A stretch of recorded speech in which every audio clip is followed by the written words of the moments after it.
लेकिन ऐसा क्यों होता है, जैसे अभी अलीगढ़ मुस्लिम यूनिवर्सिटी हो गया, जैसे आप एक मुस्लिम समाज से आते हैं, तो जो अभी हमारे यहाँ के योगी साहब हैं, उन्होंने अलीगढ़ का नाम बदलने की सोची है, तो उस पर आपका क्या मत रहेगा? आप कितने सहमत हैं उस बात से और कितने असहमत हैं? देखिए मैडम, जहाँ तक क्योंकि ये इन्होंने जो 4.5-5 साल के अंदर जो कार्यकाल रहा है वो कोई भी विकास के नाम पे शून्य रहा है। आपने देखा होगा इन्होंने कहा था कि हम 3 महीने के अंदर, सरकार बनी थी जब योगी जी ने कहा था कि 3 महीने में हम इसको उत्तर प्रदेश को गड्ढा मुक्त कर देंगे। लेकिन गड्ढा मुक्त अगर कहीं देखा हो, आप यहाँ अलीगढ़ में रहती हैं, आपने कहीं गड्ढे के अलावा कुछ और देखा हो तो बता दीजिएगा। कोई विकास नहीं किया, कोई जनता की भलाई का कार्य नहीं किया। कोविड के अंदर आपने देखा होगा लोगों को ऑक्सीजन नहीं मिल रही थी, लोग मारे जा रहे थे, अस्पतालों में जगह नहीं थी और लोग दफनाने के लिए जगह नहीं थी, जलाने के लिए लकड़ियां नहीं थी, लोग परेशान थे। तो वो सारी चीजें लोगों के मन में बड़ा, जब ये हम देखते हैं और सुनते हैं तो बड़ा दिल जो है बेचैन हो जाता है। किसी भी व्यक्ति का, भारतवासी का हो सकता है वो, तो इसलिए इन्होंने कोई कार्य ऐसा नहीं किया जिसपे जनता गर्व कर सके। इसके अलावा इनका कुछ नहीं है कि वो हिंदू मुसलमानों को लड़ाएं, जगहों के नामों को परिवर्तित करें। अलीगढ़ का नाम एक ऐतिहासिक अलीगढ़ का नाम है और अब से नहीं है, सैकड़ों सालों से अलीगढ़ चला आ रहा है। इससे पहले कोल 300-400 साल पहले कोल हुआ करता था नाम, और उसके बाद अब भी कोल तहसील है और फिर अलीगढ़ कर दिया गया। और अब ये उसको हरीगढ़ करना चाहते हैं। तो कोई भी शांति प्रिय अलीगढ़ के जितने भी लोग हैं, कोई भी अलीगढ़ का नाम बदलने के लिए कतई सहमत नहीं है। अलीगढ़ था, अलीगढ़ है, अलीगढ़ रहेगा और इसका हम भरपूर जोर से, अगर ये सरकार अपनी कुचक्रवादी नीतियों के कारण अगर इसका नाम तब्दील करना चाहती है तो सबसे पहले विरोध करने वालों में मैं शामिल रहूंगा। तो जैसे कि अगर बाई चांस ऐसा होता है कि अगर अलीगढ़ का नाम हरीगढ़ हो जाता है, तो जैसे कि अभी अलीगढ़ मुस्लिम यूनिवर्सिटी है, वर्ल्ड वाइड फेमस है, पूरी दुनिया में फेमस है, एशिया में फेमस है, बाहर से लोग पढ़ने आते हैं इसमें, तो अगर क्या उसका नाम भी फिर चेंज होगा? अगर उसका अलीगढ़ का नाम हरीगढ़ हो जाता है तो हरीगढ़ मुस्लिम यूनिवर्सिटी होगा क्या इसका नाम? नहीं मैडम, पहले तो थोड़ा सा आप उसमें थोड़ी जानकारी अपनी बती करिए कि इसका विश्वविद्यालय का नाम अलीगढ़ मुस्लिम यूनिवर्सिटी है। हाँ। वो शहर से ताल्लुक नहीं है उसका नाम। उसका नाम जैसे कि suppose that Banaras Hindu university है, तो उसका नाम अगर बनारस का नाम बदल भी दे तो बनारस हिंदू यूनिवर्सिटी रहेगा। अलीगढ़ का नाम अल्लाह ना करे बदल जाए, भगवान ना करे बदल जाए, तो भी अलीगढ़ मुस्लिम यूनिवर्सिटी ही नाम रहेगा।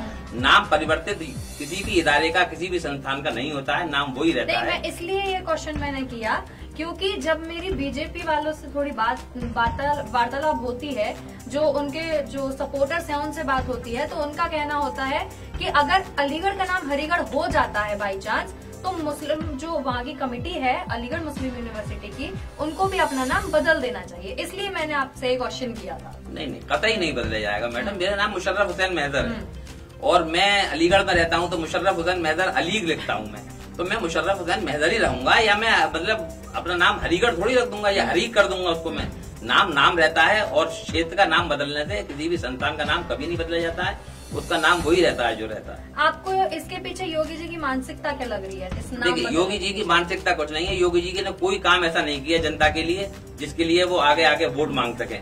तो वो केवल ये चाहते हैं कि हम फिर हिंदू मुसलमानों को लड़ाएं आपस में, इनके अंदर दुश्मनियां पैदा करें, वैमनस्य पैदा करें। और जो नाम है, नाम परिवर्तन करने की नीति है। अगर ये मुगलों ने सोचा होता कि नाम बदलने हैं हमें, तो क्या नाम रामपुर, कभी आप सुनती है रामपुर का नाम नहीं बदल सकते थे क्या? वो उनके हाथ में क्या नहीं था? तो ऐसे बहुत सारे, मथुरा है, काशी है, इनके नाम नहीं बदल सकते थे। लेकिन उनकी नीतियां ऐसी नहीं थी। वो इस देश में उन्होंने हुकूमत की, बड़े शान के साथ की। हिंदू, मुस्लिम और जितने भी उस वक्त कम्युनिटियां थी भारत में वास करती थी, सबको एक साथ लेकर चलने की जो नीतियां थी उसके अनुरूप चले। लेकिन जो इनकी नीतियां हैं, जैसे कि अंग्रेजों की नीति थी कि फूट डालो और राज करो, तो उसी फूट डालो और राज करो की नीति ये अब चलना चाहते हैं Yogi ji, divide and rule की। तो ये जो भारतीय जनता पार्टी है उसकी केवल एक ही मानसिकता है। आपने ये देखा होगा कि जब डिवाइडेड एंड रूल की पॉलिसी अंग्रेजों ने चलाई, तो अंग्रेजों का हश्र क्या किया भारतीय जनता ने?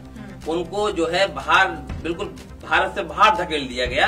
और आज एक भी जो फिरंगी है, जैसे हम फिरंगी कहते हैं, उस मानसिकता का व्यक्ति एक भी वास नहीं करता है भारत के अंदर। तो एक दिन आप ये देखिएगा, हम भी यहीं पर हैं, आप भी यहीं पर हैं, जिस दिन जनता बागी हो जाएगी। क्योंकि बगावत कैसे बनती है?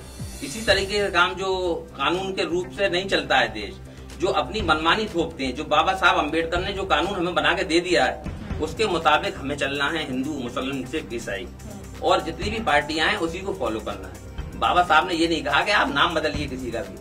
तो उसकी नीति पे हम बिल्कुल कतई नहीं चलेंगे। इनका भी वही हश्र होगा जो अंग्रेजों का हुआ था। इनको भी सत्ता से बेदखल अंग्रेजों की तरफ किया जाए। लेकिन अंग्रेजों की छाप तो अभी तक छूटी हुई है भारत पे, ये तो आप मानते हैं। तो क्या लगता है योगी जी की छाप छूटेगी? नहीं, क्या छाप है बताइए आप मुझे, एक छाप बताइए अंग्रेजों की क्या है, आप बताएं मुझे। धर्म के नाम पर बांटना? नहीं, धर्म के नाम पर बांटना। हाँ। जब उन्होंने धर्म के नाम पे बांटा था तो उन्हें भारत की जनता ने, हिंदू मुस्लिम और सिख ने मिलकर क्या मतलब उनकी सत्ता से बेदखल नहीं कर दिया, उन्हें इंग्लिस्तान जाने में मजबूर नहीं कर दिया। तो जब ये नीतियां अभी इनकी शुरुआत है, अगर ये इसमें अगर सही रास्ते पे आ जाती है तो कोई बात नहीं है। और अगर ये संविधान के अनुरूप नहीं चलेंगे तो भारत की जनता इनका भी वही हश्र करेगी। और जिस तरह से जनता 2 सीटों पे सिमटी थी भारतीय जनता पार्टी, एक दिन फिर आप देखिएगा कि 2 सीटों पर आ जाएगा। योगी जी तो कहते हैं 300 से पार सरकार बनाएंगे, 300 पार सीट लेकर आएंगे। अरे योगी जी तो अभी कहते हैं 400 पार, तो 400 सीटें भी 402 सीटें हैं, तो ऐसे कुछ 403 सीटें हैं। तो ऐसे कुछ नहीं होता है। मैं कह दूं कि हमारी 500 सीटें आ जाएंगी और 400 आ जाएंगी, तो ये ख्याली पुलाव है। और ख्याली पुलाव पकाने का, सबको ख्वाब देखने का जो सपने हैं, देखने पे किसी को पाबंदी नहीं है, कोई भी। योगी जी देखें सपना, बहुत अच्छी बात है। तो